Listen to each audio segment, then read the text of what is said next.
सोमवार के व्रत की कथा से। जो जीव सोमवार का व्रत करता है, सोमवार के दिन व्रत रखकर जो महादेव का जल से अभिषेक करता है, मैं आपको बता दूं, अभिषेक सभी लोग करते हैं, लेकिन किन्हीं किन्हीं को अभिषेक की विधि नहीं पता। अपने घर में रोग को मिटाने के लिए अगर आप महादेव का अभिषेक करें, जो कि यहां चल रहा है,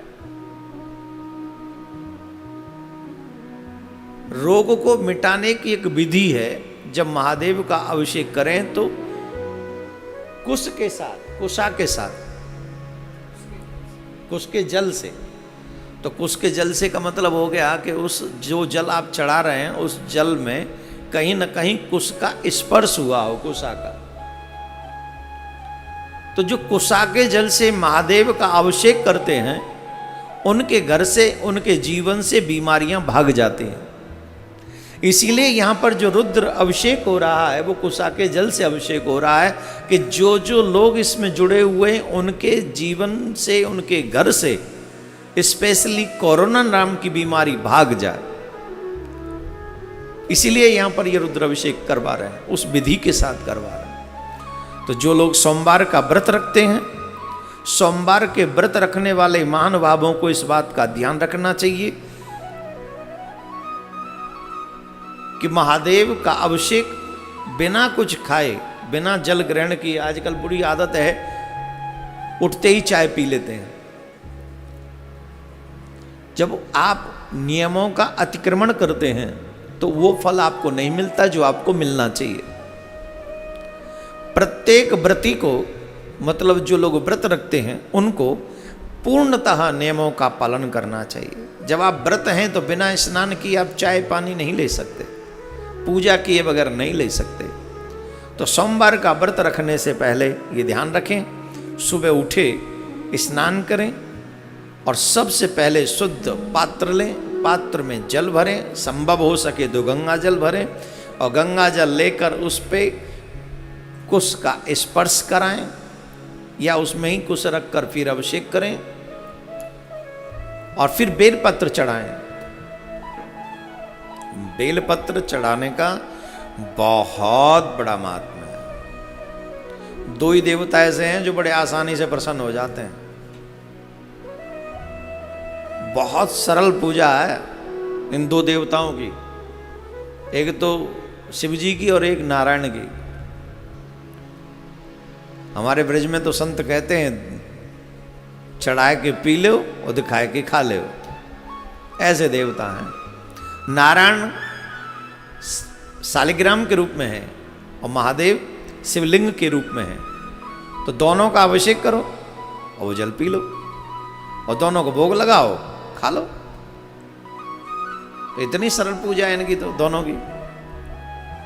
तो बेलपत्र से महादेव प्रसन्न हो जाते हैं और तुलसी दल से शालिग्राम प्रसन्न हो जाते हैं। दुनिया को सोना दे दो, चांदी दे दो, ये दे दो, वो दे दो, गाड़ी दे दो, बंगला दे दो, सब दे दो, इसके बाद भी हैप्पी नहीं है, अनहैप्पी है। अब महादेव को बेलपत्र चढ़ा दो, प्रसन्न हो गए। महादेव ने एक बात कही है, जब भी कोई जीव मेरे मंदिर में आता है और पहली बार जब कहता है हर हर महादेव, तो मैं उसका हो जाता हूं। एक बार कहने पर हर हर महादेव मैं उसका हो जाता हूं, और जब 3 बार बोल देता है तो मैं ऋणी हो जाता हूं उसका। इतनी जल्दी महादेव प्रसन्न होते हैं, इतनी शीघ्रता से महादेव भूत भावन विश्वनाथ महाकालेश्वर प्रसन्न हो जाते हैं। और यही बात भगवान श्री कृष्ण के ऊपर भी है। और राम और कृष्ण और भोले में कोई अंतर मत समझना। यहां शिव कथा हो रही है इसलिए शिव महात्मा की चर्चा हम यहां कर रहे हैं। 3 बार कृष्ण कृष्ण कहने पर कृष्ण ऋणी हो जाते हैं। 3 बार महादेव कहने से महादेव महादेव महादेव महादेव ऋणी हो जाते हैं। बेलपत्र चढ़ा दे तो बड़े प्रसन्न हो जाते हैं। तो सोमवार के व्रत में अभिषेक करने के बाद बेलपत्र चढ़ाकर गंगा जल से अभिषेक करें और गंगा जल से अभिषेक करने के बाद में बेलपत्र चढ़ाएं और संभव हो सके तो कुछ न खाएं, जल पी लें। और अगर लगे कि हम नहीं रह सकते तो फल खाएं, ज़्यादा नहीं व्रत में खाना चाहिए। और ज़्यादा से ज़्यादा इसी मंत्र का जाप करना चाहिए, ओम नमः शिवाय। इस मंत्र का जाप करने से हम उतने पाप कर नहीं सकते जितना ये पापों को नष्ट करने में सक्षम है। ये मंत्र हम कर ही नहीं सकते एक जीवन में। वो हम कथा बताएंगे आपको अभी कि कितने कितने पापी शिव कथा ने तारे, अभी हम बताएंगे आज। लेकिन अभी हम सोमवार के व्रत की कथा आपको सुनाते हैं, बड़े ध्यान से सुने। एक वैश्य थे, बड़े धार्मिक प्रवृत्ति के थे, पति पत्नी थे, बड़े धार्मिक प्रवृत्ति के थे दोनों। महादेव के सच्चे उपासक थे, महादेव की पूजा, नित्य पूजा वंदन किया करते थे, हमेशा अहरनिश महादेव की सेवा में रत रहते थे, अपना कार्य भी देखते थे पर स्वधर्म पर चलते थे। उनके घर में एक तकलीफ थी,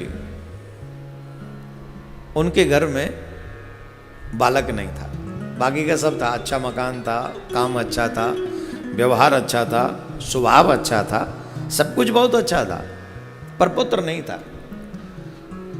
तो एक दिन सेठानी जी रो पड़ी अपने पति के आगे, वैसे महादेव ने हम सबको सब कुछ दिया है, पर हमारे बाद हमारी पीढ़ी को कोई जल देने वाला नहीं होगा।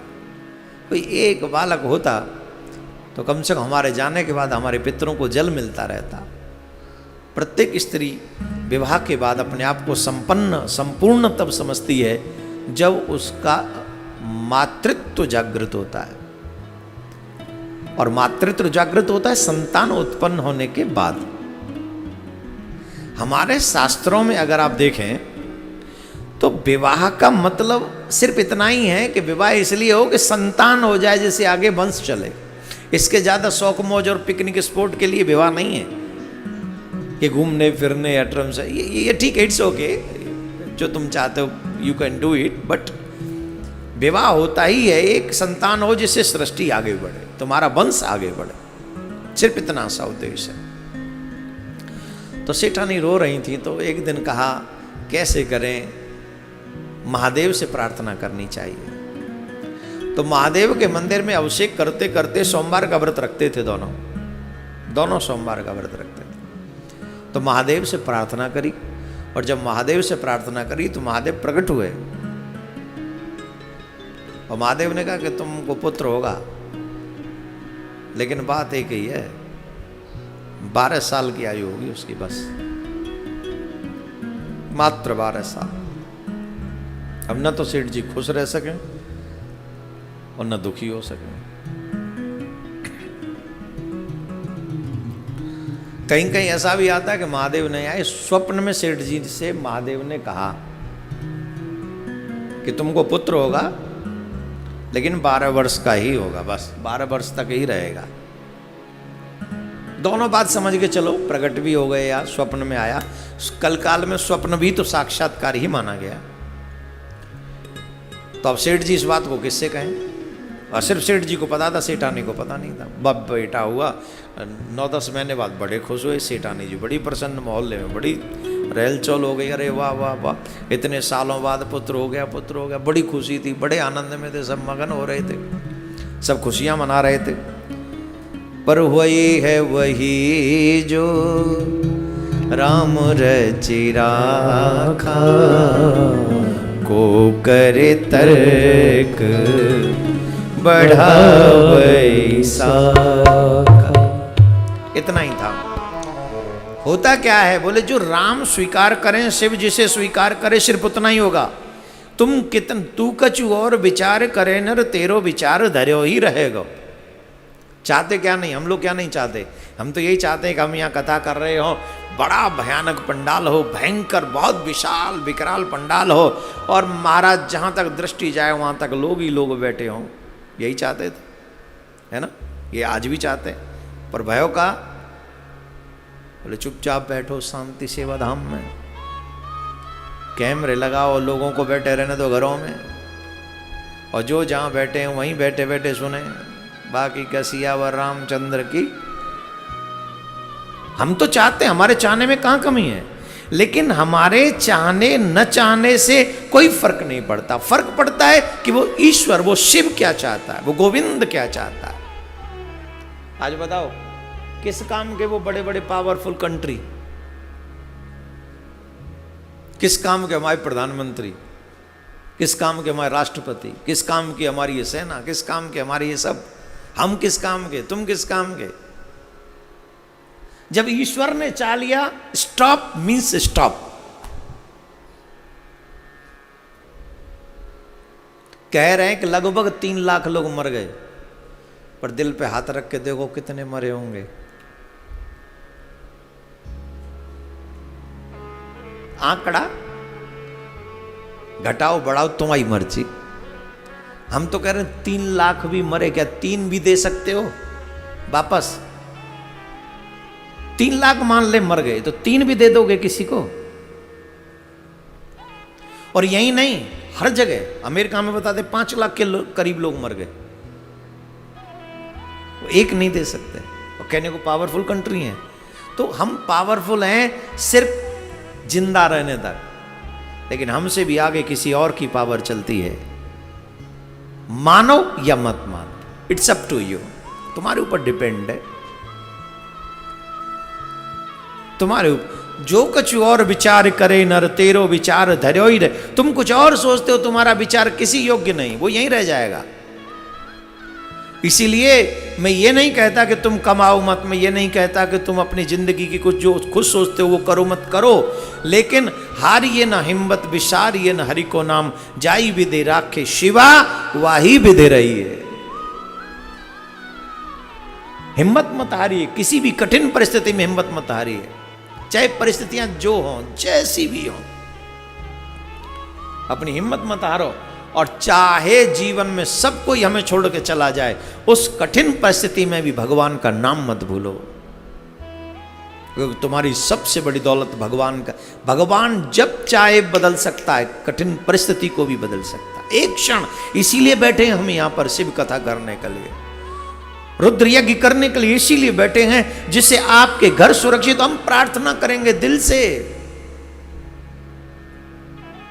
मेरे चेहरे पे देखिए बनावटी भाव नहीं है, मैं आपकी सुरक्षा दिल से चाहता हूं, आपके परिवार की सुरक्षा, आपके बच्चों की सुरक्षा, अपने देश की सुरक्षा, विश्व की मानव जाति की सुरक्षा दिल से चाहता हूं, इसलिए बैठा हूं यहां पर। और इसीलिए आपसे बार बार कह रहा हूं, ओम नमः शिवाय, इस मंत्र का जाप खुद करो और अपने बच्चों से करवाओ। ये आपके काम आने वाला है, ये आपके काम आने वाला है। तो मेरे प्यारे, पुत्र हुआ, बधाइयां बांटी गईं, बड़ा व्यवहार हुआ, धीरे धीरे बालक बड़ा होने लगा। और जब धीरे धीरे बालक बड़ा होने लगा तो 11 साल पूरे हो गए। सेठ जी का एक काम बहुत अच्छा था, सेठ जी शिव जी के मंदिर जाना नहीं छोड़ा, सेठ जी ने सोमवार का व्रत करना नहीं छोड़ा।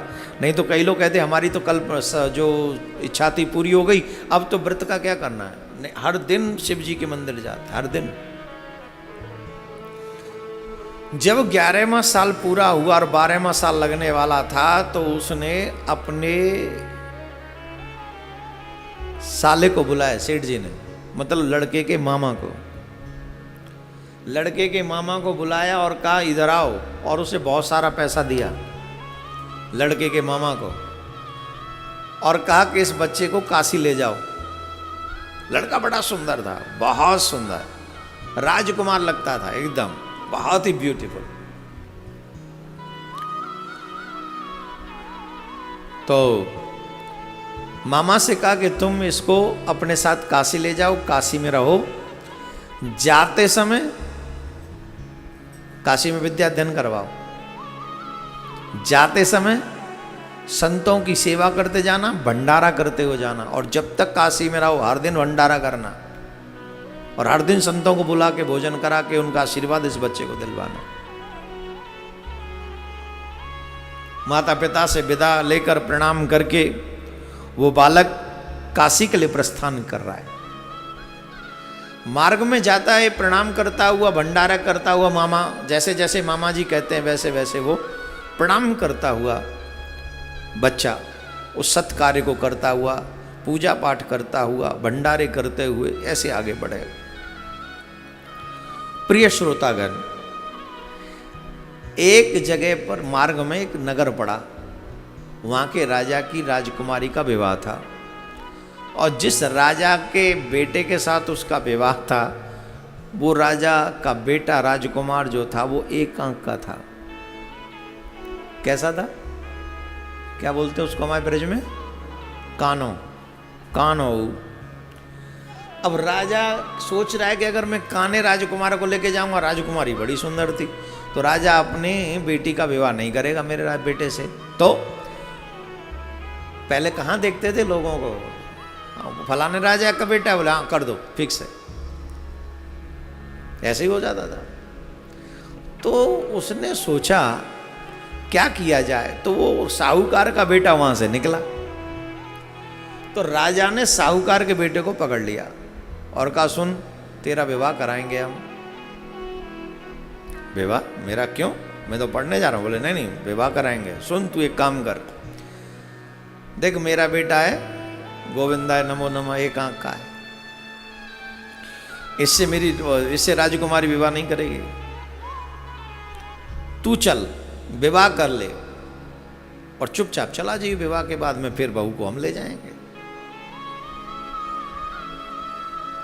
बताना मत, और नहीं चलेगा तो तुझे मार देंगे। राजा तो राजा।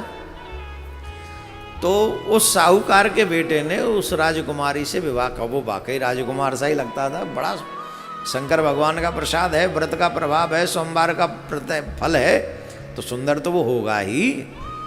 बड़ा सुंदर था, सब लोग बड़े खुश हुए, इतना सुंदर राजकुमार, इतना राजकुमारी से भी आगे, बड़ा प्रसन्न हुआ। राजकुमारी से विवाह हो गया उसका।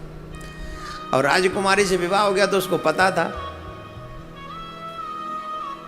कि इस तरीके से तो धोखा ही है, अपने प्राण बचाने के लिए राजकुमारी से विवाह करें और ये कहीं और चली जाए। अब बोल सकता नहीं क्योंकि राजा तो छाती पे ही बैठा है, वहीं सर पे ही है। तो क्या करें, उस साहूकार के बेटे ने राजकुमारी की चुन्नी पर, उसके पल्ले पर लिख दिया, बैठे बैठे उसकी चुन्नी पर लिखता गया, मैं साहूकार का बेटा हूँ, मैं राजकुमार नहीं हूँ, मैं काशी पढ़ने जा रहा हूँ। इस राजा ने इसका बेटा जो है काना है, पूरी लिस्ट लिख दी, जो स्टोरी थी, ब्रेकिंग न्यूज, मेरे बाद ये अपने बेटे काने बेटे के लिए तुझे ले जाएंगे, मैं तो जा रहा हूँ काशी। जब फेरे वेरे के बाद में राजकुमारी गई, चुंदी उसने देखी तो उसमें पूरा लेटर लिखा हुआ था, उसने वो पढ़ लिया, और पढ़ने के बाद में उसने अपने महाराज से, अपने पिता से कहा, तो पिताजी ने राजा को क्या बोलते हैं, बेरंग लौटा दिया कि जाओ, मेरी बेटी तुम्हारे घर नहीं जाएगी। और वो चला गया काशी अपने मामा के साथ, काशी में रहने लगे, और काशी में नित्य भंडारे की सेवा, भोजन की व्यवस्था, संतों का आदर सत्कार वहाँ पर होता रहा। ऐसे ही कर करके धीरे धीरे करके वो दिन भी आ गया जब 12 साल कंप्लीट होने को थे। उस दिन बहुत बड़ा यज्ञ, उससे पहले भी वहाँ यज्ञ कराया गया बहुत बड़ा, वो यज्ञ चल रहा था, मामा उसमें जजमान बन के बैठा हुआ था।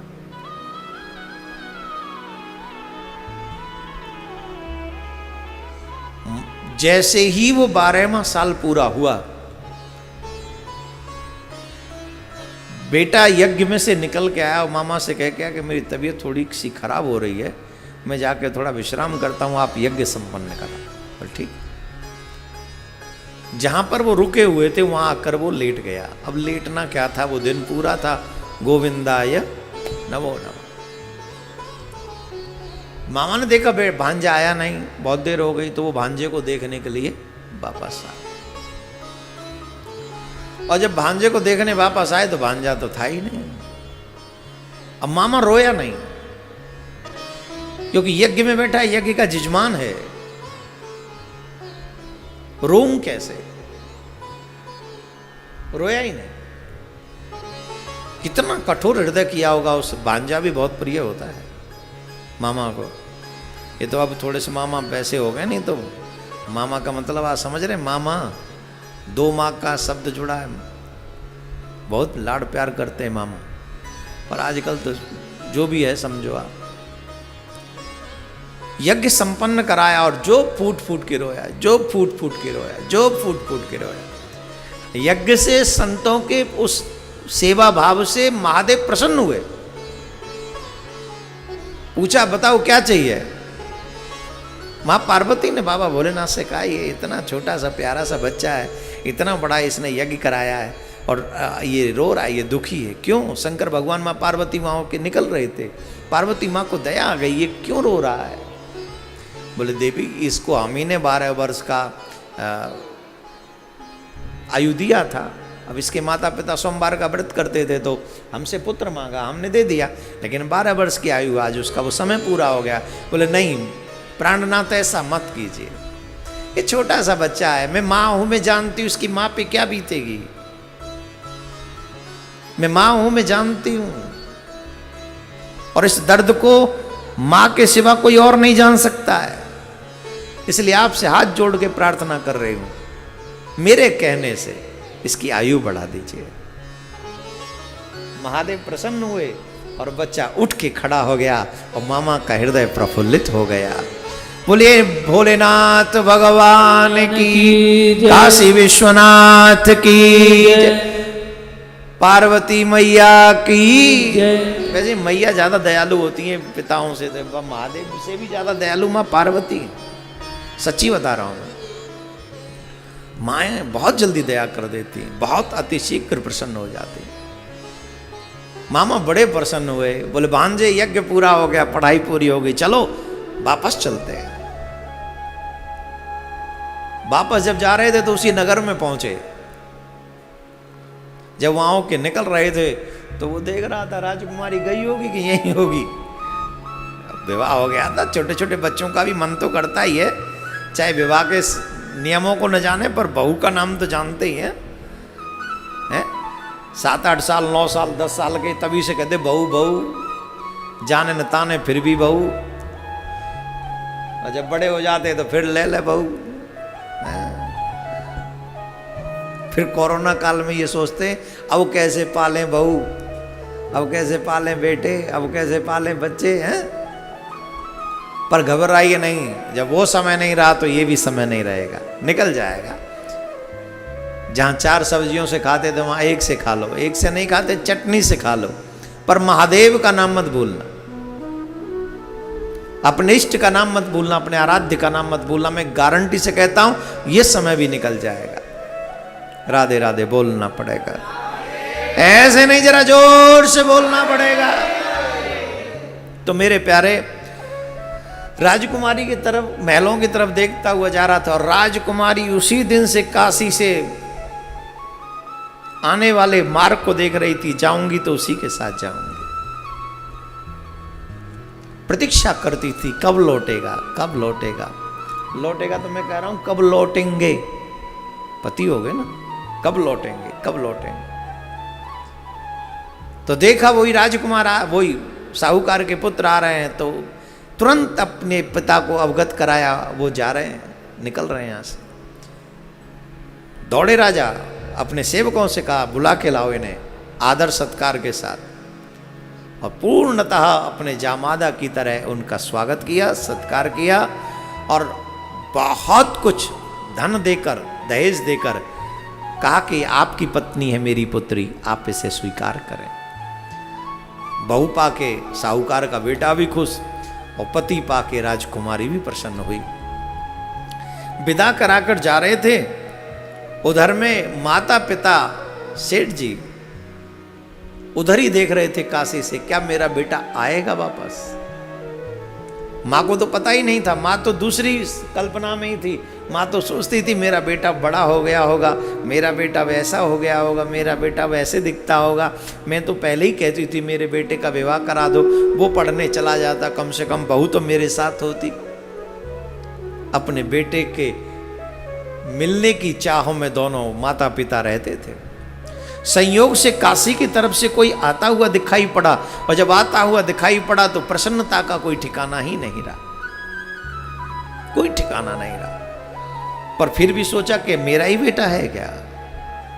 आके बेटे ने प्रणाम किया, भाई ने प्रणाम किया, साले ने प्रणाम किया, तो सेठ जी की बड़ी सोमवार का व्रत का फल उनको पूर्णतः कहने लगे। काशी भेजा बेटा अकेला था, पर अकेला नहीं आया, बहू के साथ आया। महादेव जब देते हैं तो उतना ही नहीं देते जितना तुम चाहते हो, महादेव उससे डबल देते हैं, और शायद कभी कभी इतना देते हैं जितना तुम मांग भी नहीं सकते, उससे ज्यादा महादेव तुमको देते हैं। नमः पार्वती पतये हर हर तो माता पिता प्रसन्न हुए अपने बहू बेटे को पाकर। ये बालक शेष बचा किसकी कृपा से? बोले यज्ञ भगवान की कृपा से, संतों की सेवा की कृपा से। मैं फिर कह रहा हूं, ये जो रुद्र यज्ञ हो रहा है, ये जो शिव कथा हो रही है, आपके अपने परिवार को सुरक्षा देने के लिए हो रही है। ये साधारण नहीं है। आप जब व्रत करते हैं, आप जब नियमों का पालन करते हैं, आप जब कोई अनुष्ठान करते हैं, तो वो अनुष्ठान आपके जीवन में सुकृतों का एक समूह इकट्ठा करता है, सुरक्षा कवच इकट्ठा करता है आपके लिए। इसलिए हमको बुरे वक्त में सत्कर्म अधिक करने चाहिए।